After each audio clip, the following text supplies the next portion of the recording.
Hi, ഇന്നത്തെ recipe എരുന്താണ്. എരുന്ത് വെച്ചിട്ട് എങ്ങനെ കറി തയ്യാറാക്കുക എന്നുള്ളതാണ് ഞാനിന്ന് വീഡിയോയിൽ കാണിക്കുന്നത്.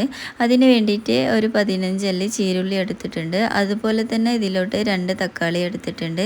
ഇതിലോട്ട് നമുക്ക് ജിഞ്ചർ ഗാർലിക് പേസ്റ്റിൻ്റെ ആവശ്യമൊന്നുമില്ല. അപ്പോൾ നമുക്ക് സിമ്പിളായിട്ട് ഇത് തയ്യാറാക്കാൻ പറ്റും. അതുപോലെ തന്നെ ഇതിൽ അയിക്കൾ കൂടുതലുണ്ടാവും. അപ്പോൾ ഇത് നന്നായി കഴുകി വൃത്തിയാക്കിയതിന് ശേഷം വേണം നമ്മൾ തയ്യാറാക്കാനേ.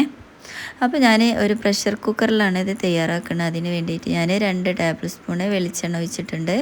അതിലോട്ട് നേരെ ഞാൻ അരിഞ്ഞ് വെച്ചിട്ടുള്ള ഇൻഗ്രീഡിയൻസ് ഇട്ട് കൊടുത്തിട്ടുണ്ട്. എന്നിട്ടിത് നന്നായിട്ടൊന്ന് വഴറ്റിയെടുക്കണം. അപ്പോൾ എൻ്റെ ചാനൽ ആദ്യമായിട്ട് കാണുന്ന കൂട്ടുകാരാണെങ്കിൽ ഒന്ന് സബ്സ്ക്രൈബ് ചെയ്ത് സപ്പോർട്ട് ചെയ്യാൻ മറക്കരുത്. അപ്പോൾ ഇതിലോട്ട് ഞാൻ 1/2 ടേബിൾ സ്പൂണ് ഉപ്പിട്ട് കൊടുത്തിട്ടുണ്ട്. ഒരു 3/4 ടേബിൾ സ്പൂണ് മല്ലിപ്പൊടി ഇട്ട് കൊടുത്തിട്ടുണ്ട്. അത്യാവശ്യം എരിവുള്ള മുളക് പൊടി 1/2 ടേബിൾ സ്പൂൺ ഇട്ട് കൊടുത്തിട്ടുണ്ട്. അതുപോലെ തന്നെ ഇതിലോട്ട് 1/4 ടേബിൾ സ്പൂണ് മഞ്ഞൾപ്പൊടിയാണ് ഇട്ട് കൊടുത്തിട്ടുള്ളത്. പിന്നെ എരിവില്ലാത്ത കാശ്മീരി മുളക് 1 ടേബിൾ സ്പൂണ് യൂസ് ചെയ്തിട്ടുണ്ട് കേട്ടോ. എന്നിട്ട് ഇതിൻ്റെ പച്ചമണം മാറുന്നത് വരേക്കും നമ്മൾ നന്നായിട്ടൊന്ന് വഴറ്റിയെടുക്കണം.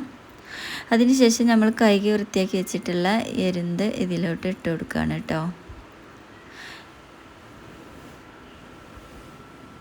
എന്നിട്ടിത് നന്നായിട്ടൊന്ന് ഇളക്കി യോജിപ്പിച്ച് കൊടുക്കണം.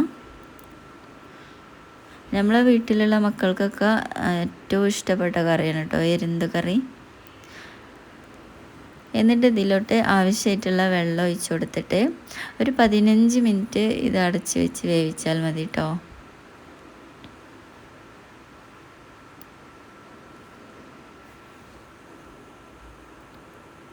അപ്പോൾ ഇതിൻ്റെ ഏകദേശം മുകളിൽ വെള്ളം നിൽക്കുന്ന രൂപത്തിൽ വേണം നമ്മൾ ഒഴിച്ചു കൊടുക്കാൻ. അപ്പോൾ ഞാനിതിന് വിസലൊന്നും ഇട്ട് കൊടുക്കണില്ല.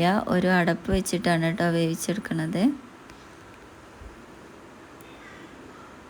ഒരു 15 മിനിറ്റ് ഞാനിത് അടച്ചു വെച്ചിട്ടുണ്ട്. അതിനുശേഷം തുറന്ന് നോക്കി നല്ല സ്മെല്ലും ഉണ്ട്. അത്യാവശ്യം വെന്തിട്ടുണ്ട് കേട്ടോ. ഒന്നും കൂടി വേവാനുണ്ട്. അപ്പോൾ നമ്മൾ ഒന്നും കൂടി അടച്ചിട്ടിട്ട് ജസ്റ്റ് ഒന്ന് ലോ ഫ്ലെയിമിലിട്ട് വേവിച്ചെടുക്കണം.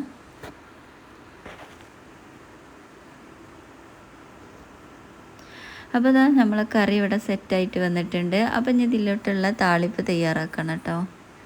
അതിന് വേണ്ടിയിട്ട് ഞാനിവിടെ ഒരു പാൻ അടുപ്പത്ത് വെച്ചിട്ടുണ്ട്. എന്നിട്ട് അതിലേക്ക് ആവശ്യമായിട്ടുള്ള 1 ടേബിൾ സ്പൂൺ വെളിച്ചെണ്ണ ഒഴിച്ച് കൊടുക്കുന്നുണ്ട്. ജസ്റ്റ് ഒന്ന് ചൂടായതിന് ശേഷം അതിലോട്ട് ചെറിയ ഉള്ളി കറിവേപ്പിൻ്റെ എല്ലാം ഇട്ടിട്ടൊന്ന് ജസ്റ്റ് ഒന്ന് തോമിച്ചിട്ട് കറിയിലോട്ട് ഒഴിച്ച് കൊടുക്കുകയാണ് കേട്ടോ. വേണമെന്നുണ്ടെങ്കിൽ ഇട്ട് കൊടുത്താൽ മതി. നമ്മൾ വേവിക്കുന്ന സമയത്ത് തന്നെ വാട്ടിയിട്ടാണ് നമ്മൾ ചെയ്തിട്ടുള്ളത്. ഇങ്ങനെ ഒന്ന് ചെയ്ത് നോക്കിയാൽ ഒന്നും കൂടി ടേസ്റ്റ് കൂടും. അപ്പോൾ എൻ്റെ വീഡിയോ കണ്ടിട്ട് എല്ലാവരും ഉണ്ടാക്കി നോക്കിയിട്ട് ഇതിൻ്റെ ഫീഡ്ബാക്ക് അറിയിക്കാൻ മറക്കരുത് കേട്ടോ.